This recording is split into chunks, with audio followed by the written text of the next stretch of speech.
dear students, today I will discuss one of the most famous poem Reflection by Tawfiq Rafat. Dear students, आज की video में मैं discuss करने वाली हूँ रिफ्लेक्शन के 6 से लेकर 11 स्टैंजाज को। इससे पहले मैं वीडियो में 5 स्टैंजा को एक्सप्लेन कर चुकी हूँ और उस वीडियो की लिंक मैं डिस्क्रिप्शन बॉक्स में डाल दूंगी। जिसने नहीं देखी वो वीडियो जाके फिर वहाँ से देख सकता है। शुरू करते हैं आज की अपनी वीडियो। इस स्टैंजा में पोएट कहता है it is the time to examine, ये वक्त है एग्जामिन करने का, द नेचर ऑफ परमानेंस, यानी नेचर की परमानेंस को एग्जामिन का वक्त है। और ट्री इज़ परमानेंट, कि दरख्त जो है वो क्या है, परमानेंट है। ये कुछ फिलासफिकल स्टैंजा, मतलब इसने काफ़ी जो है इस पोएम में तौफीक रफ़त ने, ये इसकी फिलासफिकल पोएम है और इसने कुछ फिलासफिकल क्वेश्चंस पूछे हैं। जैसे कह रहा है ट्री इज़ परमानेंट, कि ट्री क्या है, परमानेंट है, मिथ बताई हुई है। नॉट इन इटसेल्फ, खुद में नहीं, but in the multiples, multiple में ये ट्री जो है ये क्या है, परमानेंट है। इंस्टिंक्ट इज परमानेंट, जो जबलत है, इंस्टिंक्ट बोलते हैं जबलत को, जबलत जो है ये भी परमानेंट है। Words have a permanence of a sorts, जो अल्फाज हैं वो भी परमानेंस सॉर्ट्स के होते हैं, यानी उन्हें अल्फाज को भी परमानेंट जो है वो तरतीब दी, सॉर्ट्स कहते हैं तरतीब को, परमानेंट जो है वो तरतीब दी गई। इसके बाद वो कहता है twisting God track in the hills, twisting God track, जो गॉड ट्रैक मीन्स के जो बकरियों के पाँव होते हैं, वो कहते हैं जो बकरियों के पाँव होते हैं उसमें से ना बू आती है, यानी खुशबू आती है। Saturated with the pine smell is remember, अब वो खुशबू खत्म हो जाती है लेकिन वो हमारे माइंड में रहती है, यानी वो हमारी एक मेमोरी बन जाती है। और a path through the rice field long ago, और वो रास्ता थ्रू द राइस फील्ड, चावलों के या धान के खेत में से, long ago what choose these unconnected things, और क्या चीज़ जो है वो मुंतखब करती है, यानी क्या चीज़ ये चूज़ करती है, यानी व्हाट चूज़ क्या मुंतखब, क्या जो है दीज अनकनेक्टेड थिंग्स, ये अनकनेक्टेड थिंग्स यानी बगैर जुड़े हुए चीज़ों के, डन विद अनकंसिडरेबल्स, जो नाकाबिल गौर जो है वो डन की जाती हैं, buried under tones of the recent pan, जो कि बरिड है, मदफन है रीसेंट पेन टोन के नीचे, यानी बात की गई एक मेमोरी की। वो कहते हैं जैसे कि बकरियों के पाँव की खुशबू होती है वो ख़त्म हो जाती है लेकिन वो हमारी एक मेमोरी बन जाती है, वो हमारे माइंड में रहती है। इसी तरीके से जैसे कि राइस फील्ड के जो पाथ्स हैं वो भी एंड हो जाते हैं। ऐसी चीज़ें जो कि अनकनेक्टेड होती हैं वो मुंतखब की जाती हैं और वो नाकाबिल गौर होती हैं, यानी उस पर हम गौर इतना नहीं करते, नाकाबिल गौर होती हैं और वो मदफन होती हैं एक रीसेंट पेन के अंडर, यानी एक रीसेंट पेन के नीचे जो है वो मदफन होती हैं। स्टिल अवेटिंग अ वॉइस, उन्हें ज़रूरत होती है और वेट करती हैं एक आवाज़ की, एक वॉइस की। And wrench them from our guts, और ये रेंच होती हैं मतलब निकल आती हैं फ्राम आवर गट्स, हमारे गट्स से। विद सच पेजेंस, कुछ पेजेंट्स के साथ, पेजेंट्स बोलते हैं पार के साथ, कि जो उन्हें एक आवाज़ की ज़रूरत है, जो चीज़ मदफन होती है हमारे माइंड के अंदर मेमोरी होती है, उन्हें बाहर निकालने के लिए एक सिग्नल चाहिए होता है और वो पार का सिग्नल, इन पार के साथ वो बाहर निकलते हैं। फिर that words bubble to the top, और ये अल्फाज हैं बुलबुले की तरह ऊपर से, as if they had waited for this, और ये क्या इसी का इंतज़ार करते हैं, मतलब जो अल्फाज हैं उन्हें भी सिग्नल चाहिए होते हैं और अल्फाज है वो खुद ब खुद आना शुरू हो जाते हैं, थोड़ा बहुत उन्हें सिग्नल चाहिए होता है। टू कंसीडर परमानेंस, इनके परमानेंस को कंसीडर करने के लिए is to study the casual, ये एक कैजुअल स्टडी है, ये एक पुरसुकून जो है वो स्टडी है। वो कहते हैं जो अल्फाज हैं वो भी क्या होते हैं, वो परमानेंट है। कैसे परमानेंट, उसने बताया कि अल्फाज हमारी मेमोरी होते हैं, उन्हें जस्ट सिग्नल चाहिए होते हैं, मतलब अल्फाज ख़त्म नहीं होते बल्कि उन्हें थोड़ा वो ना मदफन हो जाते हैं, वो दफन हुए होते हैं हमारे पेन के नीचे, उन्हें थोड़े सा जो है वो सिग्नल चाहिए होते हैं। जैसे उन्हें सिग्नल दिया जाता है वो चीज़ एक पार के साथ बाहर निकलना शुरू हो जाती है, जैसे कि बुलबुला होता है वो टॉप से गिरते, इस तरीके से अल्फाज भी जो है वो टॉप से, और हमें वो सुकून जो है मुहैया करते हैं, एक पुरसुकून जो है वो अल्फाज बाहर निकल रहे होते हैं। अभी ये था all about 6 stanza. In 6 stanza में उसने वर्ड्स की बात की है, परमानेंस की बात की, एक मिथ बताई है कि वर्ड क्या है, परमानेंट है, जो ट्री है वो क्या है, परमानेंट है, नेचर में चीज़ें जबलत जो इंस्टिंक्ट है वो क्या है, परमानेंट है। 7 स्टैंजा में क्या कहता है, can एफलेटस coexist with conscious craft, इसने क्वेश्चन पूछा कि क्या एफलेट जो होता है, एफलेटस ये वैसे वही को भी कहते हैं लेकिन यहाँ से इंस्पायरेशन के लिए यूज़ हुआ है, को exist with the conscious craft, के क्या जो वही है या इंस्पायरेशन है वो को एग्जिस्ट करते हैं किसके साथ, कॉन्शियस क्राफ्ट के साथ, यानी दस्तकारी के साथ को एग्जिस्ट है। As a novice I let each poem proceed, as a novice. Novice की तरह मैं इस पोइम्स को जो है, यानी नोविस कहते हैं न्यू कमर को, यानी बैगनर को, जो शुरू शुरू में करता है या न्यू आने वाला होता है, उसको कहते हैं। आई लेट ईच पोइम, मैं हर पोइम को छोड़ता हूँ प्रोसीड, एक प्रोसेस में, ऑन इट्स इंटेंस इलॉजिकल वे, एक इलॉजिकल वे में पोइम्स को छोड़ देता हूँ। मीन्स ये कि उस पोइम्स में इतना रद्दोबदल नहीं करता, बल्कि उसको एक प्रोसेस पर मैं न्यू कमर की तरह, जैसे कि नए नए आते हैं और इंसान सीखता है, इसी तरीके से पोइम्स को मैं छोड़ देता हूँ। लाइक अ वीमन, जैसे कि एक औरत होती है, एक माँ होती है, वो अपने बच्चे पर शुरू शुरू में जब बच्चा पैदा होता है उस पर इतनी रोक टोक नहीं करती। सो वो कहते हैं मैं इसी तरीके से पोइम को लाइक अ वीमन जो है उसको छोड़ देता हूँ उस प्रोसेस में। नो मोर शैल सच अबंडमेंट बी सफर्ड, और नो मोर शैल सच अबंडमेंट, नज़म के दौरान सफ़र करने के लिए तर्क नहीं करता, ये नहीं मैं नज़म के दौरान सफ़र करने को तर्क नहीं कर रहा होता। और image in grafted for its thrill, और जो इमेज है वो इन ग्राफ्ट कहते हैं कुंद को, फॉर इट्स थ्रिल, थ्रिल भी प्लेजर्स को कहते हैं या फीलिंग्स ऑफ ग्रेट एक्साइटमेंट को कहते हैं, कि मैं इमेज, यानी इमेज से जो है वो ग्रेट एक्साइटमेंट, मतलब मैं उसमें इतनी ज़्यादा पोइम से इमेज को नहीं भरता कि वो एक पोइम को ग्रेट एक्साइटमेंट दे दी जाए, ग्रेट प्लेजर्स के लिए जो है मैं पोइम्स में इमेज को इतना ज़्यादा पोर्ट्रे नहीं कर रहा होता, कुंद नहीं कर रहा होता। For an image should never be, और इमेज को नहीं होना चाहिए कभी भी an oasis in a waste of words. Oasis बोलते हैं नखलिस्तान को, यानी फर्टाइल या ग्रीन एरिया, एक डेजर्ट में जो ग्रीन एरिया तो उसको हम जो है ऑसिस बोलते हैं। इन अ वेस्ट ऑफ वर्ड्स, यानी हमें अल्फाज का ज़िया नहीं करना चाहिए, इमेज के थ्रू हमें अल्फाज का ज़िया, नखलिस्तान में अल्फाज का ज़िया जो है वो नहीं करना चाहिए। Be gently glow, gently glow करना चाहिए, एज अ गुलमोहर ग्लो, जैसे कि गुलमोहर ग्लो करता है ऐसे ग्लो करना चाहिए। ये नहीं कि हमने एग्जीग्रेशन नहीं करने के पोइम्स में इमेज से मतलब पोइम को फुली इमेज से भरना नहीं है। अब वो तरीका बता रहा है कि पोइम को कैसे होना चाहिए, कि उन्हें फुल एग्जीग्रेट हमें नहीं करना चाहिए, बस जेंटली ग्लो करना चाहिए एक पोइम को, जैसे गुलमोहर ग्लो करता है अमंग द स्प्लेंडेड एवरीडे शीश हैम्स, जैसे कि ये भी ट्री है, जैसे शीश हैम्स जो है ये क्या है, एक ट्री का नाम है।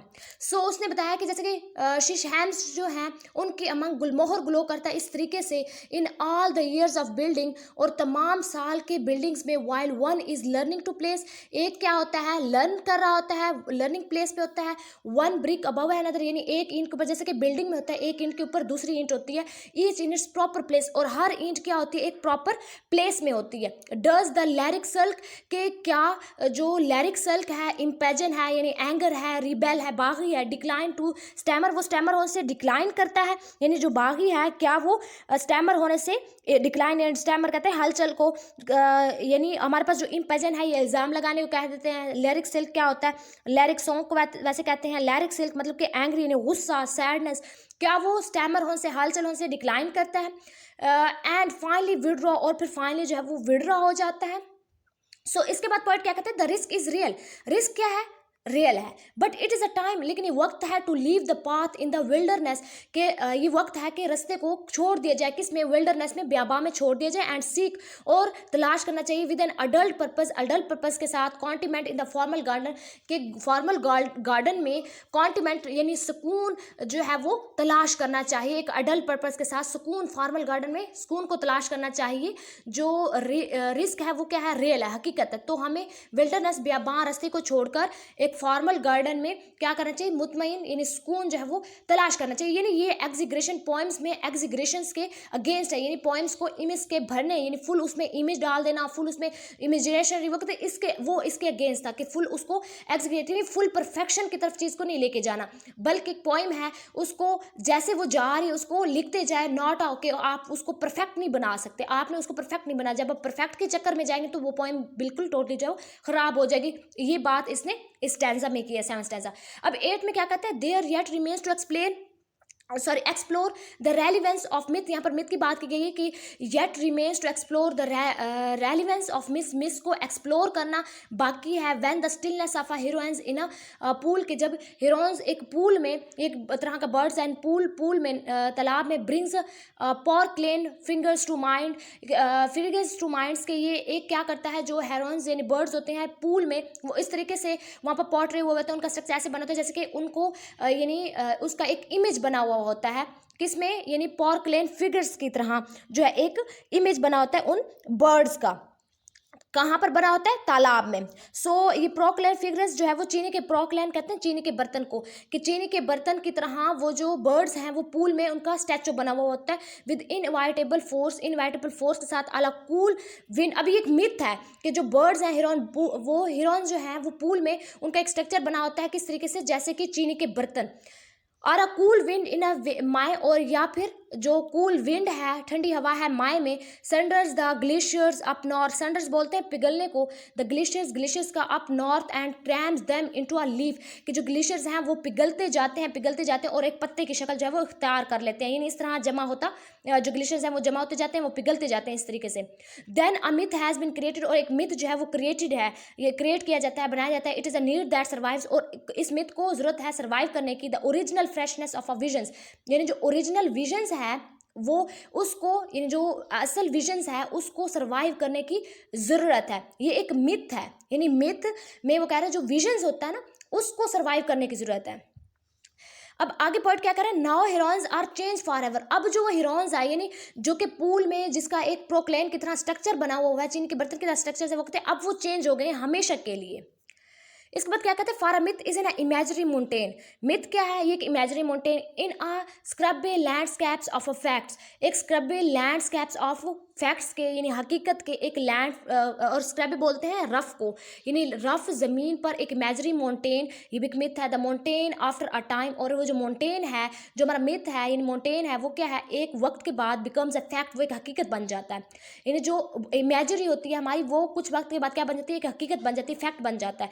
And because the fact was founded, क्योंकि जो फैक्ट है वो पाया जाता है ऑब्जर्वेशन, यानी फैक्ट कहाँ से आ रहा होता है, ऑब्जर्वेशन से। पहले ऑब्जर्वेशन होती है और वो ऑब्जर्वेशन क्या बन जाता है, फैक्ट बन जाता है। And is a native to place, और ये जो नेटिव प्लेस है एज अ बनियान ट्री, जैसे कि banyan tree in its dark entanglements, और इसके अंधेरे जो डार्क इंटेलिजमेंट्स हैं।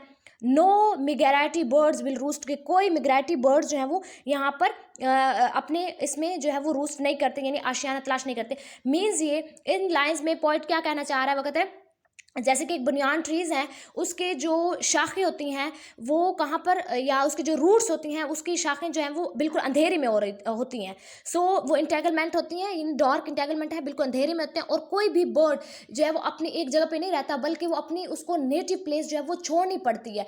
यानी लाइफ जो है वो टोटल एक सफ़र कर रही है, इंसान जो है एक सफ़र कर रहा होता है, वो एक जगह पर रेस्ट नहीं करता। जैसे कि परिंदे हैं, परिंदे अपनी नेटिव प्लेस में नहीं होते, बल्कि वो कंटिन्यू जो है वो ट्रैवल कर रहे होते हैं। इसी तरीके से इसने जो है यहाँ पर इंसानों के एग्जाम्पल क्या हुआ है कि इंसान भी परिंदों की तरह एक जगह पर नहीं होते, एक नेटिव प्लेस में नहीं रहते, बल्कि वो भी सफ़र ही करते रहते हैं, ट्रैवल ही करते रहते हैं। किस चीज़ के लिए, अपने डिज़ायर को कंप्लीट करने के लिए। सो ये पॉइंट ने इसमें यानी इस स्टैंजा में ये पॉइंट यही कहना चाह रहा है कि लोग जो है या इंसान है वो कॉन्टिन्यूस एक सफ़र में है, ये एक मिथ है, और वो एक जगह पर अपने डिज़ायर को कंप्लीट करने के लिए ट्रैवल करते रहते हैं। जैसे कि परिंदे होते हैं वो अपने एक नेटिव प्लेस में नहीं रहते, बल्कि कंटिन्यू एक ट्रैवल पर होते हैं।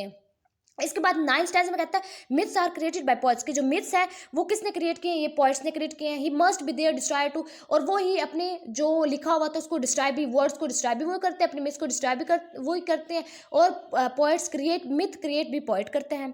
व्हेन आवर हैरी प्रेडिसर्स, जबकि हमारे hairy predecessors whose lost by meadow and cliff, यानी यहाँ पर एक पहले कंसेप्ट होता है कि जो इंसान है वो एपिक्स था, मीन्स के पहले इंसान बंदर था और बंदर से बाद में जो है वो इंसान बना, उसके जिस्म पर बाल थे, इस तरीके से। हुज लॉस्ट बाय मीडो, और वो चरागाह में एंड मतलब से गुजरता है। एंड क्लिफ सा द फर्स्ट वोल्केनो हीवी, और उसने क्या देखा फर्स्ट टाइम पर एक आतिशफशान। स्लॉज का मतलब होता है झुकना, एंड मीडो कहते हैं चरागाह को, एंड क्लिफ सा द फर्स्ट वोल्केनो हीव, ये वोल्केनो जो है वो आतिशफशां को कहते हैं, हीव कहते हैं भरना। जो आतिशफशां फर्स्ट टाइम पर फटी होगी, सच शील और इम्प्लॉयड इमेजरी की क्या इमेज होगा जब वो आतिशफशां जो है वो फटी, ब्रेस्ट हुई, बट फ्रॉम देयर लिप्स, और इनके होंठों से दैट द स्काई, और जो आसमान होगा बिकम्स अ मैड हाउस, और वो एक पागल घर बन गया होगा, यानी आसमान क्या हो गया होगा, पागल पागल हो गया होगा, कि जब आतिशफशां फटा होगा तो आसमान क्या हो गया होगा, पागल हो गया होगा। ऑगरी जेंट रैथ वर स्पॉन्ड, और जो ऑगरी जेंट हैं वो गुस्से से आग बगोला हो गए होंगे, यानी हो गए थे। और जो ऑगरी हैं वो क्या हो गए थे, ये गुस्से से राकश, यानी दो कामत, जो हमारे पास ऑगरी है इसका मतलब है राकश, और जेंट होता है दो कामत, रैथ कहते हैं गुस्से से भर जाना। सो वो क्या हो गया होगा, गुस्से से आग बगोला हो गए थे augury. And when in the brook sanity, और जब ब्रूक्स के सैनिटी बोलते हैं पुरसुकून, सुकून में, देर या मुतमईन भी कह सकते हैं, their own comeliness smiled back at them, कि जब उन्होंने क्या किया होगा, रिवर में अपनी शेप देखी होगी, अपना अक्स देखा होगा, तो उनके चेहरों पर क्या आया होगा, एक स्माइल आई होगी, एक पुरसुकूनियत आई होगी, एक मुतमईन वो हो गए होंगे, एक मुतमईनियत जो है उनके चेहरों पर आई होगी। एंजल्स वर रिक्वेस्टेड, और एंजल्स को रिक्वेस्टेंस किया गया for the tentative leaves of spring, और जो टेंटिव पत्ते हैं स्प्रिंग के मौसम, बहार के, दे फैशन अ गॉड, और ये क्या एक फैशन जो है वो एक गॉड का फैशन, यानी उन्होंने एक गॉड को, फैशन मीन्स कि उनका ये कंसेप्ट बन गया होगा कि गॉड ही है जिसने सबको क्रिएट किया, इंसानों को गॉड ने क्रिएट किया, पत्ते गॉड ने क्रिएट किए, तो ये सब जो क्रिएट किया गया वो किसने क्रिएट किया है, गॉड ने क्रिएट किया गया, कि उनके बाद उनका ये कंसेप्ट बन गया होगा। And another for the ruined harvest, और दूसरा जो रियून्ड हार्वेस्ट, जिन्होंने चरागाहों को, हार्वेस्ट को जो है वो रियून किया, the moon goddess made their women fertile, ये भी मिथ, इस पॉइंट में तकरीबन जो है वो मिथ पर बात की गई है, मिथ्स बताए गए हैं कि क्या क्या मिथ्स हैं। सो ये भी मिथ थी कि जो मून गॉडेस्ट हैं मेड देयर वुमेन फर्टाइल, के जो औरत जो है उन्होंने बच्चों को जन्म दिया, वो भी किसकी वजह से दिया, मून गॉडेस्ट की वजह से, ठीक है, जो चांद के खुदा हैं उनकी वजह से वीमेन फर्टाइल हुई, यानी वीमेन ने, औरत ने जो है बच्चों को जन्म दिया। But we their latest heirs, हम उन्हीं के वारिस हैं, हेयर्स बोलते हैं वारिस को, must find the mist birds of our for our age, और हमने भी ये मिथ्स उनसे ही लिए हैं, उनसे ही मतलब हम उनके ही वारिस हैं, तो सब कुछ ये जो मिथ हैं वो सब हमने कहाँ से इनहेरिट किए, अपने एंसेस्टर से इनहेरिट किए। Sniper nest in our tree, कि जो स्नाइपर्स हैं इनके घोंसले हमारे दरख्तों पर, and the drone of homing jet pollinates all culture between Hong Kong and San Francisco, यानी इस लाइन में बात की गई है कि जो स्नाइपर्स हैं उनके घोंसले हमारे दरख्तों पर, और जो अब ये पॉलिनेट करते हैं, जैसे कि यानी पहले जो है वो अब इन्होंने क्या कहा, अब कि यहाँ पर स्नाइपर जो है उन्होंने घोंसले बना लिए हैं दरख्तों पर, जैसे कि हांगकॉन्ग और सैन फ्रांसिस्को का इन्होंने कल्चर यहाँ इस पॉइंट में बताया है कि उनके मुताबिक, उन कंसेप्ट्स के मुताबिक, उन कल्चर के मुताबिक जो पॉलिनेशंस हैं, पॉलिनेशंस के कंसेप्ट को यहाँ पर बताया गया, यानी फ्रांसिस्को और हांगकॉन्ग के कल्चर्स को यहाँ पर बात की गई, उसके बारे में बात की गई कि स्नीपर जो है उनके दरख्त, हमारे दरख्त पर उनके क्या है, घोंसले हैं। इसके बाद अब 9th स्टैंजा में उसने टोटली किसकी बात की है, मिथ की बात की है। अब 10th स्टैंजा में क्या है, this orchard that you inherit, और ये ऑर्चर्ड जो कि आपने इनहेरिट किया, is a ample theme for Ramayana, ये एक मुकद्दस किताब है रामायण, कि ये जो मुकद्दस किताब है, ये हमने, ये जो ऑर्चर्ड है ये आपने इनहेरिट किया है, ये किसका थीम है, रामायण का थीम है, यानी इस मुकद्दस किताब का एक थीम है।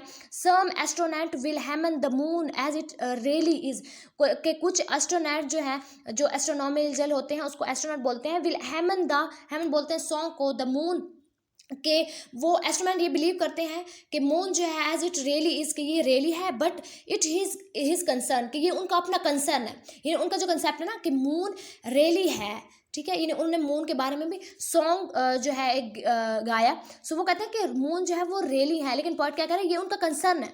Within a fronds confines, ये जो fronds confines are song more numerous and various, के सॉन्ग क्या है, यानी जो हमारे पास इस ये फ्रॉन्ट है, फ्रॉन्ट्स मीन्स की झाड़ियाँ जो है वो कॉन्फाइन है, ये महदूद हैं, और सॉन्ग मोर नॉमरस, यानी झाड़ियाँ हैं ज़्यादा न्यूमरस और वेरिड हैं, then the banners on a sand stomps, के सैंड स्टॉम्प से ज़्यादा, यानी टॉम्प्स पर जो सैंड स्टॉम्प पर बैनर्स लगे तो उससे ज़्यादा जो झाड़ियाँ हैं वो ज़्यादा महदूद और वेरिड हैं, यानी ज़्यादा फैली हुई और महदूद फैली हुई हैं, देन किससे, बैनर से, यानी यहाँ पर बैनर यानी सैंड स्टॉम्प्स के बैनर्स को कंपेयर किया हुआ है किससे, फ्रॉन्ट से। All the lives you have lived, तमाम जिंदगियाँ जो आप जीते हैं, आर प्रेस्ड अप क्लोज, ये क्लोज हो गई या हो रही हैं, लाइक द विंड, हवा की तरह जिंदगियाँ भी क्लोज हो रही हैं। द पुनिशिंग विंड, और जो पुनिशिंग विंड है सजा दी गई जो विंड है दैट अर्न्स दिस समर्स, और ये इस समर को, इस मौसम गर्मा में ख़त्म हो जाएगी। जो मतलब कि सजा दी गई हवा है वो क्या है, इस समर को ख़त्म हो जाएंगी। यू वंडर व्हाट कारवांस रेस्टेड, आप हैरत अंगेज हो जाएंगे। कारवां रेस्ट, मतलब कारवां जो है वो रेस्ट कर रहे हैं beneath the neem's medicinal shade. अब नीम्स मेडिसिनल शेड जो है उसके नीचे वो कह रहे हैं कि कारवान जो है वो रेस्ट कर रहे हैं। आप इसको सुनकर जो है वो हैरत अंगेज हो जाएंगे। व्हाट कैवमैन हंटेड हेयर, कि कैवमैन यहाँ पर क्या हंट कर रहे हैं। एंड ब्रोन्स्टर्स plunged perhaps tomorrow on this place will bloom, मतलब कल को शायद हो सकता है, जो कल है, आने वाला कल है, वहाँ इस प्लेस पर मशरूम ब्लूम करे। सच मॉन्स्टर्स ग्रोथ, के कुछ मॉन्स्टर्स यहाँ पर ग्रोथ करें, मशरूम यहाँ पर ग्रोथ करें, मतलब जहाँ पर मैं जहाँ पर वो जो केव में रेस्ट कर रहे थे, तो हो सकता है वहाँ पर वो क्या कल जो है मशरूम ग्रोथ करें। इसके बाद वो कहता है that life will cringe to a macro cosmics and orchard book and tower will be like a tangle of a dried grass. अब पॉइंट यहाँ पे क्या कह रहा है, that life will cringe a to a macroscope, कि जिंदगी जो है, जिंदगी जो मतलब कि चाहे इंसान के, माइक्रोसॉम मीन्स कि इंसान, सो ह्यूमन कह सकते हैं आप। एंड ऑर्चर्ड, ऑर्चर्ड की चाहे हो गई, बुक है या टावर, इन सब की किस तरह है, like a tangle of a dried grass, यानी डेड ग्रास की तरह है, ड्राइड ग्रास सूखी घास की तरह है। मतलब जिंदगी चाहे मैक्रोकॉस्म्स की है, ऑर्चर्ड की है, बुक की है, टावर की, इन सब की किस तरह है, ड्राइड ग्रास यानी सूखे हुए घास की तरह है। ब्लो अक्रॉस द सैंड, जो कि ब्लो कर रही हैं अक्रॉस द सैंड्स, रेत के अक्रॉस जो है वो ग्लो कर रहे हैं। यानी टेंस में उसने क्या बात की, उसने लाइफ के बारे में बात की कि लाइफ जो है वो सबकी द एंड होने वाली है। और लाइफ जो है जैसे कि एक विंड, जो पनिशिंग विंड है वो भी समर में एंड हो जाएगी, लाइफ जो है वो भी एंड हो रही है, सब कुछ जो है वो खत्म होने वाला है। इस स्टैंजा में पोएट ने ये बात की। इसके बाद 11वें स्टैंजा में पोएट क्या बात करता है, every time was assemble words, कि हर वक्त जो हम असेंबल करते हैं अल्फाज को इन अ न्यू ऑर्डर, एक नए ऑर्डर्स में, तरतीब में, वी गिव देम लाइफ, हम इसको क्या देते हैं, जिंदगी देते हैं। Beyond that they once meet, beyond that they once meet and beyond our self, वो कहते हैं जैसे कि अल्फाज हैं उनको हम बार बार तरतीब देते हैं, हम इन्हें ज़िंदगी देते हैं। जो पोइट्स हैं वो अल्फाज को क्या दे रहे थे, ज़िंदगी दे रहे थे। अपने पोइम्स को वो मतलब एक दफ़ा अल्फाज डेड हो जाते हैं तो उसको दोबारा दोबारा जो है वो ज़िंदगी दी जाती है। ये भी एक मिथ है, एक जो है वो इस पर बिलीव किया गया। एंड बियॉन्ड आवर सेल्स, और हमारे beyond as we had been, था बहुत are steeped in a usages, कि हम बहुत उसको क्या कर रहे थे, यूज़ में ला रहे थे, इस्तेमाल कर। जैसे कि एक इंसान है, जैसे कि हमारा कंसेप्ट है, एक इंसानों का कंसेप्ट है, या कह लें मुस्लिम्स का कंसेप्ट कि क्या है कि मरने के बाद एक लाइफ है। So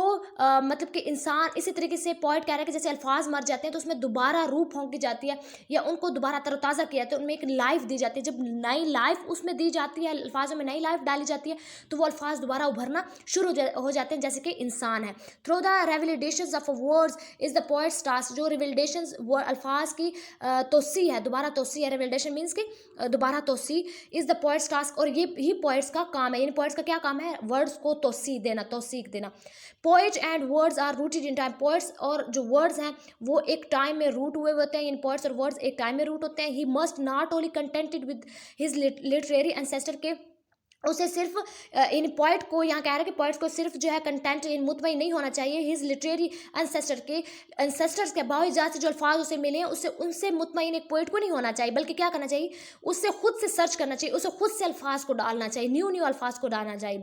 but his sons as well who are lisping the slogans of a new कैरेट्रॉन, जैसे कि एक बच्चे होते हैं, यानी उसके औलाद जो है, उसका बेटा जो है वो क्या कर रहा है, लिस्पिंग कर रहा है, मीन्स के तोतला बोलता है, और फिर उसके बाद वो न्यू न्यू अल्फाज जो है वो सीखता है। इसी तरीके से करना चाहिए पोइट्स को भी। दिस इज़ अ पैराडॉक्स, एक पैराडॉक्स है। अ वर्ड इज़ इनडिस्ट्रक्टेबल, एक अल्फाज है वो इनडिस्ट्रक्टेबल है, उसको आप डिस्ट्रॉय नहीं कर सकते। But we are faced with the hell of a plurals, लेकिन हम फेस करते हैं प्लूलर के साथ, मतलब प्लूलर को फेस कर रहे होते हैं, जमा को फेस कर रहे होते हैं, वर्ड्स जो कि मेल फीमेल हम उसके बना रहे होते हैं, वो सब हम फेस करते हैं। दिस इज़ अ मैरिकल, यहाँ से बहुत ही एक इंपॉर्टेंट लाइन्स है। दिस इज़ द मैरिकल, ये एक मौजज़ा है। Even one words in the context of a situation थ्रॉप्स, के जो एक लफ्ज़ है कंटेक्स्ट में, वो हमारे दिल में धड़क रहे होते हैं, उनकी एक धड़कन होती है। Though it die before carnage in its wake can be cleared, तो एक दफ़ा ये डेड हो जाते हैं अल्फाज, लेकिन इनमें दोबारा ज़िंदगी आ जाती है और ये दोबारा से जाग उठते हैं और ये अल्फाज जो हैं दोबारा से क्लियर हो जाते हैं। इट इज़ अपोर्टेंट इनफ, ये इंपॉर्टेंट इनफ है वन यस कैन, कि एक यस, एक हाँ जो है कैन रिकाइंडल लव, कि वो मोहब्बत को जगा सकती है, कि एक हाँ क्या कर सकती है, मोहब्बत को जगा सकती है, और स्टार्ट अ वार, या एक हाँ जो है वो जंग को भी छेड़ सकती है। सो इस स्टैंजा में पोएट ने क्या बात की, उसने बात की लाइफ के बारे में, उसने बात की अल्फाज के बारे में, वर्ड्स के बारे में। उसने कहा कि वर्ड्स जो हैं वो रीवैलिडेट होते हैं, वर्ड्स को दोबारा तौसीह दी जाती है, वर्ड्स जो है वो एक दफ़ा मर जाए तो वो दोबारा जिंदा हो जाते हैं अल्फाज को। और ये काम किसका होता है, पोइट्स का होता है। और पोइट ऐसा करते हैं कि उन्हें सिर्फ एंसेस्टर को फॉलो नहीं करना चाहिए। यहाँ पर पोइट को नसीहत दी गई कि वो एक एंसेस्टर के अल्फाज को फॉलो ना करें, उनके लिटरेचर को, लिटरेरी वर्ड्स को फॉलो ना करें, बल्कि क्या करें, न्यू न्यू वर्ड्स को सीखने की कोशिश करें, न्यू न्यू वर्ड्स को पोर्ट्रे की करने की। हम इसको मेल और फीमेल भी वर्ड्स को बना लेते हैं। और इसके अलावा इसने कहा एक हाँ जो है वो लव को भी उभार सकता है, और एक हाँ जो है वो वार को भी छेड़ सकता है। ओवरऑल इस पोएम में क्या था, फर्स्ट स्टैंजा में बात की गई थी, पोएट ने बात की वेदर की, बात की कि मौसम गर्मा जो है वो अब एंड होने वाला, मीन्स के बारिश आएगी, पैडी फील्ड जो है उससे मतलब पैडी फील्ड जो है उनको पानी मिलेगा। इस तरह की इसने बात की और कहा कि इस पोइट को अब एक्शन लेने चाहिए। पोइट कहते कि अब एक्शन लेने चाहिए, एक्शन का वक्त है, कुछ काम करना चाहिए, कुछ अमल करना चाहिए। सेकंड इसमें स्टैंजा में इसने बात की कि जो पोएट है उनको डिफरेंट वर्ड्स फेस करता है, डिफरेंट सिचुएशन फेस करता है, इसके अलावा डिफिकल्टीज फेस करता है। और वर्ड्स जो हैं वो कहते हैं पोएम में एक दफ़ा जो वर्ड्स लिखे जाते हैं वो इरिप्लेसेबल होते हैं, उसको हम रिप्लेस नहीं कर सकते। जैसे कि क्राफ्ट है, आर्टिटेक्चर है, तो वो जो आर्ट्स होते हैं उसको आप लोग रिप्लेस नहीं कर सकते। इसी तरीके से वर्ड्स को भी पोएम में आप रिप्लेस नहीं कर सकते। थर्ड में उसने वर्ड्स और इमोशन की बात की कि वर्ड्स जो हैं वो जल्दी डेड हो जाते हैं इमोशन की निस्बत। इमोशन क्या होते हैं, माइंड से रेलिवेंट होते हैं, स्टेट ऑफ माइंड को हम इमोशंस कहते हैं। और इसने कहा कि वर्ड जो है वो उसके थ्रू ही हम बात को कन्वे करते हैं, लेकिन वर्ड जो है वो जल्दी डेड हो जाते हैं इमोशन की निस्बत। इसके अलावा उसने कहा प्रिमिटिव की बात की कि अगर प्रिमिटिव जो है जंगली लोग जो हैं अगर उन्हें कपड़े दे दिए जाएँ, वो अपने हाइड कर दें अपने नेकेडनेस को, तो उनकी आइडेंटिटी जो है वो चेंज हो जाएगी। इसी तरीके से उसने कहा कि लोगों की आइडेंटिटी चेंज हो जाती है अगर वो खुद में थोड़ा बहुत चेंज ले आते हैं।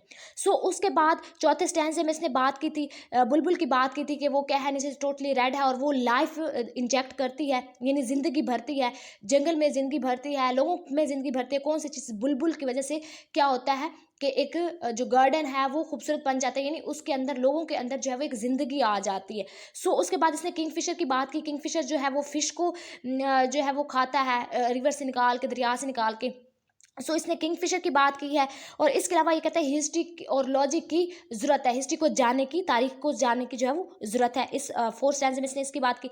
फाइव स्टैंजा में इसने क्या कहा कि पॉइंट्स के ऊपर जो है वो इस तरह फंगस लग चुका है, जैसे कि स्टोन्स पर लग जाता है फंगस। क्यों लग गया, क्योंकि इसको कोई रीड नहीं करता। रीड ना करने की वजह से पॉइंट्स के ऊपर क्या लग जाता है, फंगस टाइप लग जाता है। इसके अलावा उसने कहा कि सब चीज़ों ने डेड हो जाना है, अल्फाज मर जाते हैं, सब कुछ मर जाता है, और इंसान मर जाते हैं, सब कुछ मर जाता है। जो बाकी रहने वाली चीज़ होती है वो क्या होती है, गुडनेस होती है, खूबियाँ होती हैं जो कि दिलों में फॉर एवर जो है वो बाकी रह जाती हैं। इसके अलावा छठे स्टैंजा में बात करता है वो परमानेंस की, कि वर्ड जो हैं ये क्या है, परमानेंट हैं, ट्रीज परमानेंट हैं। ये इन्हें क्या होती है, उभरने के लिए एक सिग्नल की जरूरत होती है। जब इन्हें वॉइस दी जाए, सिग्नल दिया जाए, तो ये वर्ड जो है खुद ब खुद बाहर निकलना शुरू हो जाते हैं। यानी ये एक पेन के नीचे जो है वो दबे हुए होते हैं, बरिड होते हैं। जब इन्हें एक सिग्नल दिया जाए तो ये उभरना शुरू हो जाते हैं। इसके अलावा सेवन स्टैंजा में इसने किसकी बात की कि पॉइंट्स को प्रोसीड किया जाए, उसको एग्जीग्रेट ना किया जाए, मीन्स कि पॉइंट में एग्जीग्रेशन ना की जाए, ज़्यादा से ज़्यादा इमेज डालने की कोशिश ना की जाए, इसको मोर परफेक्ट करने की कोशिश ना की जाए। इसके अलावा मतलब वो कहता है कि वो आपको वर्ड्स का वेस्ट नहीं करना, वर्ड्स का ज़िया नहीं करना आपने। इसके अलावा एट स्टैंजा में से बात की हीरोइन और विंड की बात की कि ये दोनों भी, हीरोइन जो है वो भी चेंज हो गए फॉर एवर के लिए, और विंड भी फॉर एवर के लिए चेंज हो जाती है। और नाइन स्टैंजा में इसने बात की मिथ की, कि पोइट ही मिथ क्रिएट करता है और ये खुद ही अल्फाज को डिस्ट्रॉय करता है, और मिथ को डिस्ट्रॉय करता है कौन, पोइट। इसके अलावा वॉल्केनो की इसने बात की है। और इसके अलावा इसने नाइन स्टैंजा में सैन फ्रांसिस्को और हांगकांग के कल्चर्स को भी कंपेयर किया, उसके दरमियान भी डिफरेंस बताया। इसके अलावा 10 में इसने क्या किया, स्टैंजा में मुकद्दस किताब की बात की है। इसके अलावा इसने 10 स्टैंजा में कंपैरिजन इसने चीज़ों को आपस में कंपैरिजन किया है। इसे है कि अब यहाँ जो ये है, अब मशरूम आ जाएगा, कल को यहाँ पर मशरूम होगा, इस तरह की इसने बात की।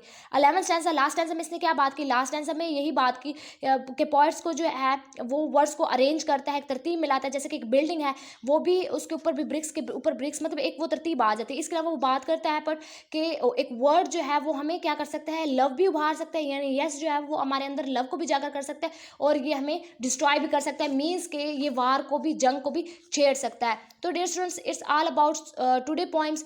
आई होप आप लोगों को मेरे दोनों लेक्चर से रिफ्लेक्शन पोएम क्लियर हो गई होगी। Thank you for watching my video. Allah हाफिज़।